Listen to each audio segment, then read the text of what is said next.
Hi, and welcome to Every Day is a Gift. I'm Ann Black, the Marketing Communications Coordinator for HPH Hospice, healing people's hearts in Citrus County. And I have a table full of wonderful ladies. Next to me is Judy Bonard. Hi, And Ann. Judy is the facilitator for the RBOI Breast Cancer Support Group that meets in Lecanto the second Friday of every month. And then over to your left, my right, we've got Ellen and Elisa. And so I thank you all for coming on the show to talk about something so important and near and dear to all of our hearts. All these young ladies, not me, I was lucky, my needle biopsy came back negative now, have had breast cancer. And so we thought it was very important to get information out to people in the community. So Judy, one of the things that you've shared with me, and I've presented to your group in the past, about the importance of having a healthcare surrogate and a living will. We've done how to enrich your life with the healing power of music and good stuff. That's right. You do a wonderful thing in that you facilitate a breast cancer support group. Right. So tell us about the breast cancer support group, how often it meets, Okay. and what you cover. I've been running the breast cancer support group. It's going to be 7 years. I'm an 8-year breast cancer survivor, and I took over the group when another lady could not handle it anymore due to health reasons. And we meet the second Friday, like you said, every month except July and August. I take a vacation at that time, and I think every lady needs a break away from the group, because when comes September, they're all so happy. They've formed friendships, and they're so happy to see each other again and doing well. We meet at 11:30, and we are usually out of our meeting by 1 o'clock, and we have a light lunch there. The women, like I said, have formed so many friendships, and they understand each other, what they're going through, because others who have not gone through breast cancer, yes, they can support you, but they really don't understand what you're thinking, you're going through, what you're going through, your fears that are always there. I mean, you're not even satisfied in your head until after your mammogram's done. You get an A-OK, which I did, and but that fear is back there. So these women talk about their fears, and they're so positive. They are very positive women, and I enjoy working with them. We have also humor with our meetings, and that is very important, to be able to laugh and leave a meeting laughing and not crying. And you know, as I've said before, humor is the best medicine out there. It is. And so we also learn, you know, like which doctors they've used, what did they find, what was helpful, especially they want to ask questions about the mammograms. They want to know healthy foods to eat. Going through all this process. Some are nauseated with the drugs, chemo, and then radiation. What are side effects? This is what all these ladies in my group can offer back and say back, this is what I went through. Everybody's body is different, but they are able to tell, where somebody not going through this they don't understand this. Well, and I know I'm not a breast cancer survivor, but I'm a bladder cancer survivor twice. Right. So, and cancer, I think just the word cancer frightens all of us, because that fear of the unknown. That's right. I know today they say cancer is considered a chronic disease, and that's sort of hard to imagine that you've got a diagnosis of the word cancer, that it's just a chronic disease, but there are so many treatments available today, and the changes that we've seen over the years are amazing to me, having worked in the medical field for 40 some years, the progression and how things are changing every day. So a treatment today that wasn't available 20 years ago, sometimes 2 years ago, you didn't have that type of support or care available to you. So, and I think there are many kinds of cancer, and there are many kinds of disease, a lot of chronic disease out there. But I think it's just like with us, we have a program called We Honor Veterans, and that's for veterans who are in hospice care, and veterans have had different experiences in their lives than I've ever had. I've never been in war. So for a veteran to try and talk to me about their experience in killing someone in Vietnam, we'll say, because that's my era, I wouldn't get it because I haven't experienced it. That's right. And That's right, so exactly. we have veteran buddies that partner up with the patients, and they can share with them. And I know standing at the end of a man's bed, I'll never forget, where he had his veteran buddy next to him who was talking to him, but he looked right at me and told me who the first people that he killed in Vietnam were. And it was a mother and her daughter. And he'd lived with that all of his life, but they were going to kill them. And his gunner couldn't do it, and he ended up having to do it.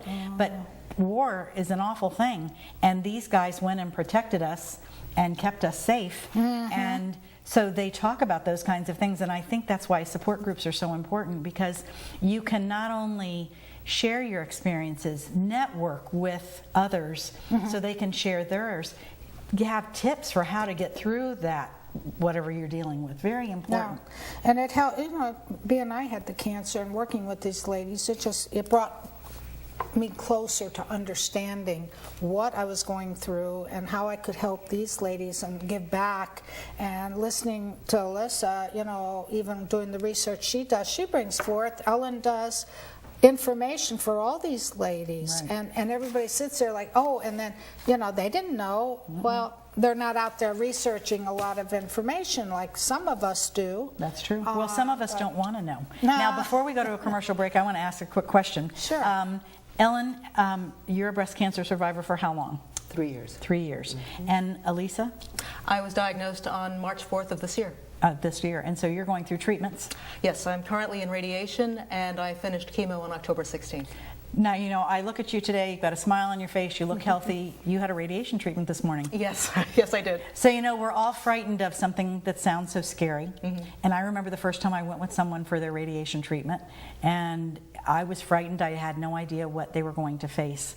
But it is amazing today with the technology that's out there that you can do something. I had a friend who went through breast cancer. She went to work every day. She had a radiation treatment, and off to radiation. She'd do her treatment, off to work she went. She was tired. Yeah, there are some side effects. But, and then, the burns, it amazes me that they still haven't figured out how to get past the burns. But the burns aren't as bad as they used to be, and there's better treatments for them. So we're going to go to a quick commercial break. We'll be right back and talk to Ellen and Elise about their situations and what they're doing with it.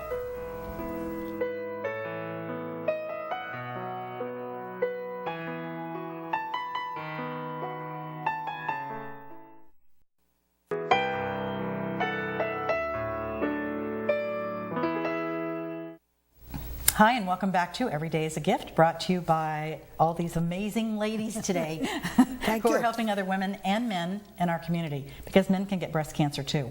And I'll address that with you first. With breast cancer with men, they don't do breast exams. And they should. And they should. And they should, which my member here, Ellen, brought up at my meeting that, when a gentleman has breast cancer running in the family, he really should be doing a checkup. And I'll be honest with you, when I went into Citrus Memorial Hospital to have a MUGA scan done, the man who took me in for it had breast cancer. Wow. And he told me, he was very compassionate with me. He understood, a man understood what I was going through because he had breast cancer and he had to go through chemotherapy and radiation. Well, what they say about men and women, the Mars and Venus thing, I've never read the book, but their thought processes are different. And they have different ways of showing but it is emotions important. Than we do sometimes, but it is important. So, much. Ellen, I want to start with you. You have been a member of the support group for how long? 3 years. 3 years. And how did you hear about the support group? I called Citrus Memorial Hospital, and they told me they did not have a support group. But I don't know the lady that I talked to, but several hours later, she called me up, and she says, I found a support group for you. Wow. Is that customer service? Judy Bonard. Okay. And that's how I found Judy. That's wonderful. And, in the support group, what would you think is the best thing that you found about the support group? What do you like the best about it? Learning different things about, I did not know that I should not have blood pressure taken in the arm that I had my surgery, so I have blood pressure or blood drawn from this arm. One of the a nutritionist and one of the women in the support group said, stay away from soy if you can. Well, almost everything does have soy in it. So, but if it's, you read the ingredients, and if it's one of the 2 or 3 last ones, okay. It's usually minimal. But if I go to a Chinese restaurant, I get the fresh fish. Right. And I make sure that nothing has soy, and I'll ask my waiter or whatever, and make sure I don't have any soy. One of the things that I think is so important that people don't realize is that they need to learn to read labels, because you learn so much I'm a diabetic, on the back of those whatever there's a label, and learning more about, I had no idea many years ago, I mean, because I'm in the medical field, that a carb, I thought of carbs as just potatoes and bread. I didn't know carbs were simple sugars. So it's just educating yourself and learning what's best, because we all know that there are a lot of contributing factors to the disease processes that we get. And as I said, on the commercial break to Lisa, sometimes, we think that we can't breathe the air with all that's out there. Now, Elisa, I wanted to ask you how you heard about the support group. Well, I started doing my research as soon as my screening mammogram showed something unusual, just in case. So one of the places I went to was the Citrus Memorial Hospital website. And actually, on the day that I got diagnosed, I made 2 phone calls based on my visit to that website. The first was to the American Cancer Society Resource Center to get information, and I was pointed to a couple of excellent guides that then helped me come up with questions for the surgeon during the surgical consult. The second was Judy's number and the support group. So my day of diagnosis, after I had researched surgeons to see whom I wanted to use, I gave Judy a call and checked my results with her and got her input based on the membership of the breast cancer support group. So that gave me added information. You also told me before we started taping, which I thought was very interesting, and gosh, I hate to say it was a female physician. Your internist, you offered to give you surgeons, and you wanted to do some of your own homework first, which I think, the doctors today, and we're not bashing guys because we're just all ladies here, Right. but the women are more, I think, communicators. And today, doctors expect you to look and see what's out there. They know that you're going to, it's like the age of the internet and everything. They know you're going to do your homework. So one of the things that I learned long ago was when I was looking for any type of doctor, I wanted them to be board certified or board eligible. That's something people don't know about. That means they've gone through extra training, extra hard tests to become board certified or board eligible. So your doctor was kind enough to allow you to do some research on your own, and then you contacted her again and let her know what your choices were. Yeah, and as far as gender goes, I'm very happy with my surgeon, oncologist, and radiation oncologist, all of whom are men. Well, oh no, I mean, the majority of people in the medical field are men as far as physicians, and they do a fine job. I mean, I worked for one for 17 years, and I would let him take out my cataract any day. But he's 80 now. So. And based on one of the places I was referred to from the Resource Center for the American Cancer Society, the ACS has a 133-page breast cancer guide. And I went through every single page of that guide before my surgical consult, came up with 21 questions. And my surgeon had no problem with me asking that many questions. He couldn't answer all of them. My oncologist answered some of them. Sure. And I'm very thankful that there are doctors out there now who welcome patient questions. That wasn't always the case. No, well, and I think you bring up a couple of things that are really important. Writing questions down when you go to the doctor and doing your homework or doing your research. I think any doctor that we go to today would agree that changes are happening daily. And so there's always something new and exciting out there. Yes, things that aren't approved by the FDA, sometimes, if it's a last-ditch effort to do something, they may suggest you go for a treatment plan like that. But I think by going out there, reaching out, and writing questions down, having worked in a physician's office for so many years, that made our life so much easier when the patient came in prepared for the visit. Many times I always recommend to people that if they're going to, and of course when you're going to a surgeon for that type of consult, they're expecting questions. But with your regular doctor, guys, you want to make sure and write those questions down. If you have a few, call the office and tell them you'd like to schedule an extra 10 minutes or so, or tell them that when you're scheduling your appointment. That's very important because we want to be respectful of their time. They're very important people to keep us alive. Now, So you talked to me, and we're going to talk in the next segment a little bit about this. The best way that you found gathering information was going to the American Cancer Society, talking to a local person who had experience. And I'm active on several online communities that are very informative. And we'll talk about that after the commercial break, because it's hard to believe another 8 minutes have flown by. And so we're going to go to another commercial break. We'll be back, and we'll talk about some of the resources that Elise found.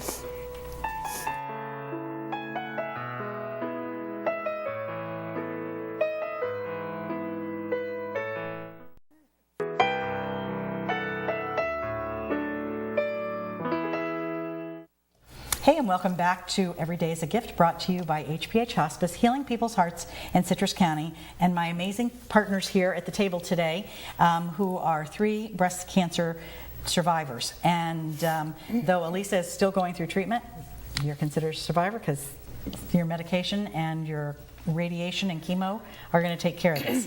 So I want to talk about a couple of things on this one. You shared something with me, Ellen, I thought was really important, and I shared my story back with you. When you went to the doctors, it's always good to take an extra person with you to have an extra set of ears. Absolutely. But you came up with something even better. I didn't want my husband and I to argue about what he thought he heard or I thought I heard, because we did not need to have any more stress Right. in our lives at that time. So we decided to take a recorder with us to all our sessions, with the oncologist, with the surgeon, etc. And there wasn't one of our doctors that said, no, we couldn't do that. And that was really important to us. I think that's really important. My story, quick and down and dirty, was that we took the recorder and I forgot to turn it on, the medical person. And it was 20 years ago, and I was being sneaky, and I didn't even tell the doctor because I didn't know how he'd respond. But I think open communication is the most important kind. Now, you shared, Elisa, about an online community that you've gotten involved with. Tell me a little bit about that. Well, one of the online communities that I'm involved with, they're mainly active on Twitter.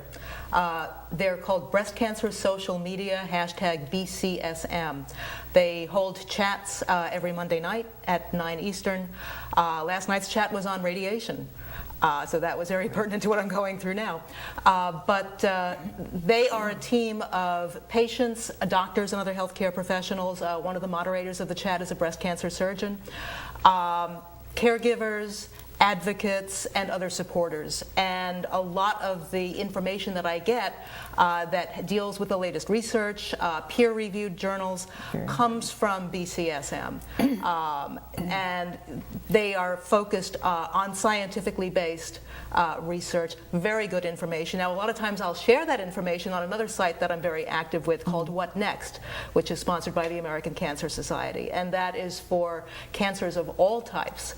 And one of the things that we learn is that regardless of what kind of cancer we have, there's a lot of common ground that we all share as most cancer definitely. patients. Most definitely. And I think, you brought again up something that's important. When you are on the internet, and I was just at the Economic Development Council luncheon, and HCA is coming in to take over Citrus Memorial Hospital. They're leasing the hospital, and they had one of their bigwigs come in and talk about the transition. And something that the doctor talked about I thought was so important. He said, now we have the internet and people are Googling things and getting information. And he said that we all need to embrace that. The physician community needs to embrace that because it's yet another avenue of information and none of us ever know anything. And I thought that was so great to hear, having worked again in the medical field for so many years, that my mother's generation, whatever the doctor said, that was the law. If the doctor would have said, jump off the Skyway Bridge to cure your problem, she'd have gone and tried. And she would come home and I would say, why did he give you this medication? Because he just did. Today, we're not like that. So I think what you're doing is all the right kinds of things. You just have to look at the right sites. The Centers for Disease Control, the National Institutes of Health, the Mayo Clinics, anything with the American Medical Journal. All of those, they're Journals of American Medicine, I think is what it's called. And I think you've given some great resources. Now, if someone wanted to get further information, would they call you, Judy? And you could put them in touch with permission with Elisa? They would like what Elisa Sure. was talking about, they could call me and Okay, the phone number's right up on the screen. Yes, thank you. Okay, so you want to call, we're going to put everything right through Judy first. Yeah. And because before she put you in touch with anyone, she would get permission from that person. Absolutely. Now, So you have dealt with your disease with humor. And I know we've got some great artwork that you've done. Yeah. And the first one that everybody's looking at is where all the markers are on her chest for her radiation treatments. And so I think that's a great way, and that is a great coping strategy. Yeah. In fact, I've been using a lot of artwork lately while I've been going through treatment, and the shirt that I'm wearing is actually, it's a men's undershirt. You know, you get them in packages of 3. I took a bunch of Sharpies, and this was in between 2 adriamycin and Cytoxin infusions, which are kind of the tougher drugs that you start off with that I started off with breast cancer treatment. And just as I was waiting between one infusion and the next, I was working on this shirt. So this is one of my meditation shirts. And then the other piece of artwork that you have, which is showing now on the screen, that was your, what your idea of was radiation, all the beams coming out? Yeah. Okay. Yeah, and another way that I use humor, as soon as I went on the other chemo drug that I was on, Taxol, which whatever hair the AC didn't get rid of, I knew the Taxol was going to do it. And just to get real here, I'm going to take my cap off and show, my hair is actually starting to grow back. It is. Look at that. But it took a while for my eyebrows to go. And so I wore this to one of the meetings. But even before that, I went into my cancer center, and I was telling everybody, I got my eyebrows back. That's great. I love it. And the mustache. And my mustache. You know, and we all deal with things There's differently. humor. So humor is very important. Now you use visualization. Tell me about your experience. When I was going under the radiation, I like weed eating. Don't like gardening, but I like weed eating. And I would be a weed eater, and I'd be weed eating all the cancer cells. Very smart. And I would just visualize different things like that. So, yeah. Whatever coping skills we have to get through the time. You know, I know when I drive a lot, and so I know all the mileages between certain areas, and that's, you know, and I listen to music, but I know I'm watching on it's giving me something, the time flies by. So we all deal with every circumstance that we are dealing with in different ways, and we find the best way to get through it. I appreciate all of you and what you're doing, and you know, the support group seems to have benefited all of you. Absolutely. And, you know, if you said one thing, would it be just that it's others with your disease that are coping with the same thing? They're sharing their absolutely. experiences, and they're comfortable. They feel the comfort being with others. And let me It's tell you, safe. sometimes those hugs, so I don't care, it doesn't have to be a hug. It can be a handshake. It can be, they feel the warmth coming out, and they feel comfortable. It's safe. And they're at home at Dr. Bennett's. Oh, I'll tell you, and we're going to finish off this by, first I have to tell you to make sure and tune in to Every Day is a Gift on Tuesdays and Thursdays at 7:30 a.m. and 7:30 p.m. And then I have to give a big thank you for Robert Boyson Oncology Institute, because they host this, they provide a nice lunch, Yes. great little subs or some kind of sandwich. Absolutely. They're And superb. if you want to know where RBOI is in Lecanto, it's on Highway 491 between 486 and 44. It's right next to Allen Ridge. You drive up a winding drive to a beautiful place. And this heart fits right under your arm. It's right here. I got it from Judy, and Girl Scouts made it for breast cancer survivors, and it fits there. That was my security pillow for 6 months. Thank you, ladies. We are going to wish you a happy day, and I always say every day is a gift. Thank you.